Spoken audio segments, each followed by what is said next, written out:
Olá a todos, agora dando continuidade aqui que eu estava falando lá sobre as semanas de Daniel. Agora eu vou falar sobre as 2.300 tardes e manhã de Daniel 8. Só um aviso aqui rapidinho, algumas pessoas têm comentado sobre a qualidade do vídeo, que não está muito boa. Bom pessoal, o vídeo eu poderia renderizar ele no formato maior, que aumentaria a qualidade aqui do Sony Vegas. Mas eu tô com um processador ruim desse notebook que eu comprei, que eu fiz até a vaquinha para comprar. Ele demora muito para processar um vídeo. Às vezes eu faço assim de manhã um vídeo, quando é só de tarde eu consigo terminar a renderização do vídeo. Então por enquanto eu não tenho como aumentar ainda a qualidade, ok? Quem quiser pausa o vídeo ou escuta o que eu tô falando, porque geralmente o que eu posto aqui eu leio. Então vocês podem pausar, ler, fica mais fácil, ok? Então vamos lá, em Daniel 8 tem essa famosa citação aqui, né, das 2.300 tardes e manhãs, onde o santuário seria purificado. Essa expressão manhã e tarde, ela é tomada literalmente como dias, que seria então 2.300 dias, por causa de Gênesis, porque em Gênesis tem uma escrita parecida, ó. E foi tarde de manhã o primeiro dia, e foi tarde de manhã o segundo dia, e assim por diante. Então, historicamente, se toma 2.300 tardes e manhãs como dias, não como anos, como muitas pessoas por aí fazem, ok? Então nós teríamos 2.300 dias, mas não bateria no contexto da profecia de Daniel, porque essa profecia aqui de Daniel 8, ela termina no período grego, lá de Antíoco Epífanes. Ela coincide com o final da semana lá de Daniel, que eu já mostrei em 2 vídeos anteriores. Então vamos analisar primeiro o contexto para a gente entender quando que se daria esse período de 2.300 tardes e manhã. Daniel tem uma visão de um carneiro e um bode, que seriam 2 impérios. Alguns versículos antes ele tem a visão, e aí o anjo explica para ele, ó, o carneiro que viste com 2 chifres são os reis da Média e Pérsia. Lembra que eu já falei 500 vezes que chifres são reis em linguagem profética? Então 2 chifres seriam 2 reis, o rei do Império Medo e o rei do Império Persa. E o bode que Daniel viu seria o rei da Grécia. Aqui não sou eu que estou falando, é o anjo que está explicando a profecia para Daniel. Então pessoas que vêm falar que é os Estados Unidos, que é a Babilônia, que é não sei o que, são pessoas que acham que sabem mais que o anjo, porque aqui o anjo dá a explicação da visão para Daniel, e ele diz que os 2 chifres, que seria o carneiro, seria Medo e Persa, e o bode seria o Império Grego. Não tem como ir além disso. E tinha um grande chifre, né, que seria o primeiro rei. O primeiro chifre da onde? Do bode, do Império Grego. O primeiro rei foi o Alexandre o Grande, que foi o primeiro grande rei do Império Grego desse período. E depois dele se levantariam 4 reis. Foi quando Alexandre o Grande morreu e o seu império foi dividido em 4, entre os seus 4 generais que o sucederam. Aqui, ó. E tendo sido quebrado, que seria o grande chifre, Alexandre o Grande, levantando-se 4 reis no lugar dele. Ou seja, 4 reinos se levantarão da mesma nação. Não tem como ser além disso, ou seja, do Império Grego. Mas não com a força dele. Ou seja, depois que Alexandre o Grande morreu, o império dele foi dividido em 4. Entre Ptolomeu, Cassandro, Lisímaco e Seleucida, seus 4 generais. E desses 4 reinos, de um deles surgiu um chifre pequeno, que foi Antíoco Epífanes. E do bode surge um chifre pequeno, que seria um rei de menor importância histórica. Por isso é um rei pequeno. Então quando Daniel fala aqui de um chifre grande, ó, grande, é um rei grande, seria um rei muito importante historicamente, que foi Alexandre o Grande. Até hoje a gente sabe que Alexandre o Grande foi um personagem histórico, fazem filmes, tudo sobre Alexandre o Grande. Então se o outro chifre seria pequeno, quer dizer que ele não teria a mesma importância histórica de Alexandre o Grande, ó, não com a mesma força dele. Então não tem como as pessoas associar isso aqui ao anticristo, como você vê estudos por aí. Ah, é o anticristo. Esses dias um cara até me postou um vídeo, acho que de um judeu messiânico, que fala que o chifre pequeno teria que ser alguém importante historicamente. Se fosse alguém importante historicamente, ele seria grande, que nem Alexandre o Grande. Até o nome de Alexandre tem esse título, né? Alexandre o Grande. Então se é um chifre pequeno, é alguém que não teria a mesma importância nem a mesma força de Alexandre o Grande. Então não teria como ser um líder global ou um anticristo, como as pessoas fazem por aí. Seria alguém de menor importância. Não teria como ser um novo Alexandre o Grande. Seria um Alexandre o Pequeno, ou seja, alguém com menor importância, ok?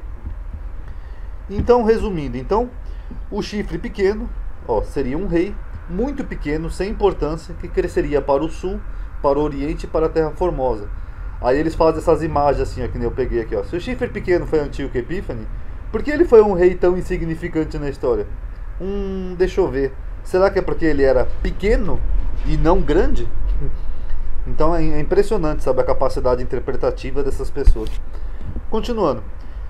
E esse chifre pequeno, Antíoco Epífanes, é que fez cessar o sacrifício contínuo. Aqui, ó.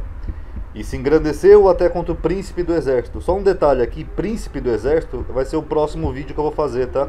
Sobre o príncipe lá de Daniel, o príncipe da Pérsia, o príncipe que Miguel resistiu a Miguel por 21 dias. Inclusive Miguel, já cheguei a uma conclusão, Mihael lá de Daniel. Aí eu vou mostrar a conclusão no próximo vídeo, tá? Então o chifre pequeno se engrandeceu até contra o príncipe do exército, e por ele, pelo chifre pequeno, foi tirado o sacrifício contínuo, o sacrifício lá do templo de Jerusalém. E o lugar do seu santuário foi lançado por terra, ou seja, uma profanação. E um exército foi dado contra o sacrifício contínuo. Foi o exército de Antíoco Epífanes, nós já vimos isso no vídeo anterior. Por causa da transgressão do povo. E lançou a verdade por terra, e o fez e prosperou. Então nós temos a confirmação disso, o livro de Macabeus cita muito sobre isso. Eu só vou ler aqui um versículo para o vídeo não ficar comprido, até porque eu já mostrei alguns trechos a mais no vídeo anterior. Por intermédio de mensageiros, o rei, que seria Antíoco, enviou a Jerusalém e a cidade de Judá cartas prescrevendo que aceitasse os costumes dos outros povos da terra, os costumes gregos, ou seja, o helenismo, e que suspendessem os holocaustos no templo, ou seja, os sacrifícios no templo de Jerusalém foram suspensos. Ele cessou o sacrifício. Exatamente o que diz aqui, ó. O sacrifício seria cessado, ok? E violassem os sábados e as festas. Então foi isso que Antíoco Epífanes fez. E aí alguém indaga acerca de quanto tempo, né, duraria o sacrifício contínuo, ou seja, o sacrifício lá no templo de Jerusalém. E a resposta do anjo para Daniel é 2.300 dias.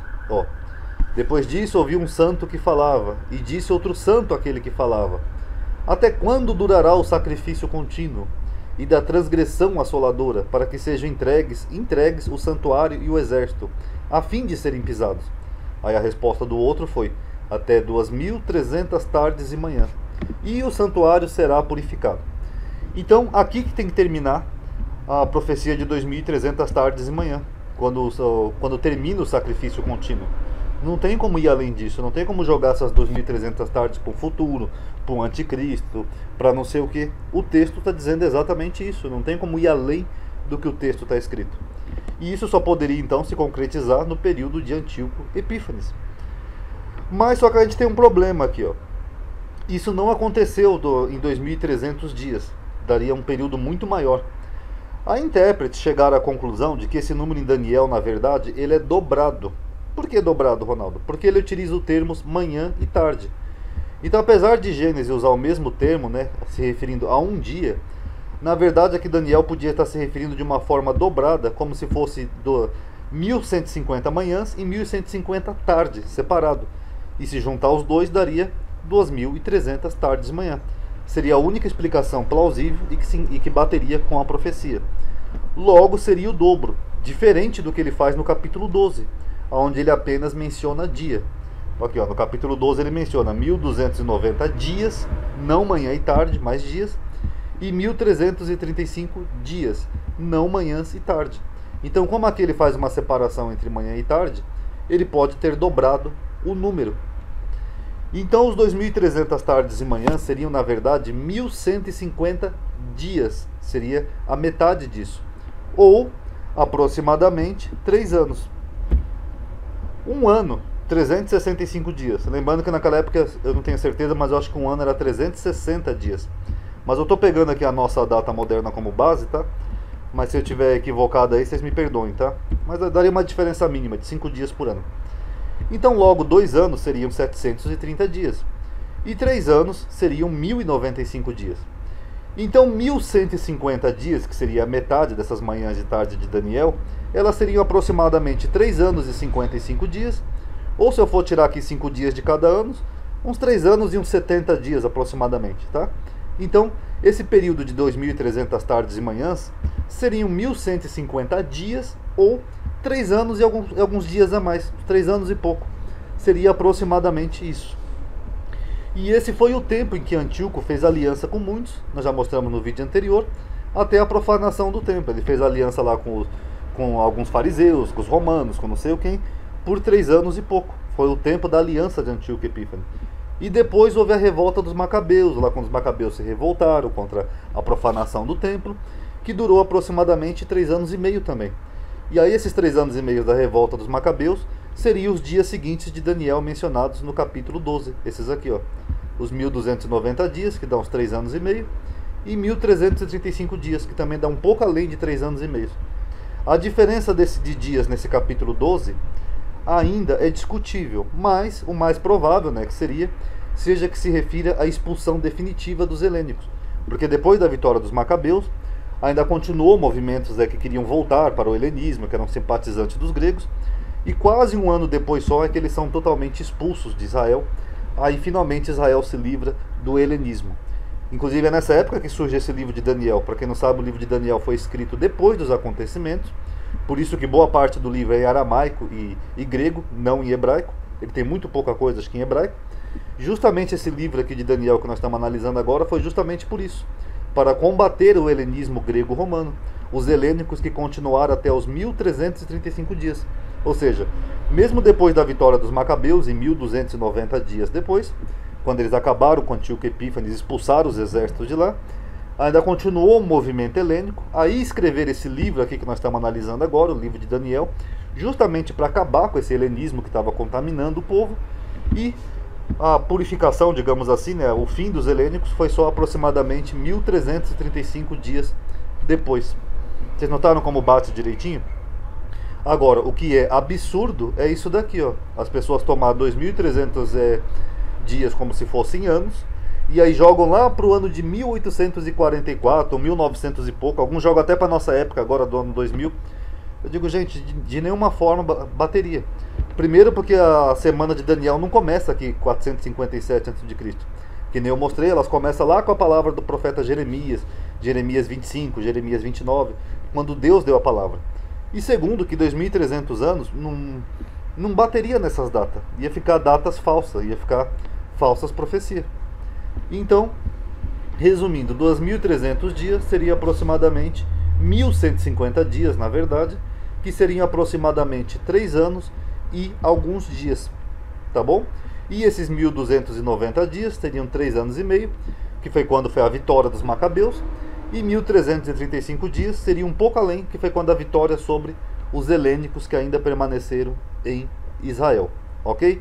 Aí no próximo vídeo, se der tempo, eu vou falar, talvez não hoje, mas eu vou falar sobre o príncipe da Pérsia e Mihael, as conclusões que eu cheguei, ok?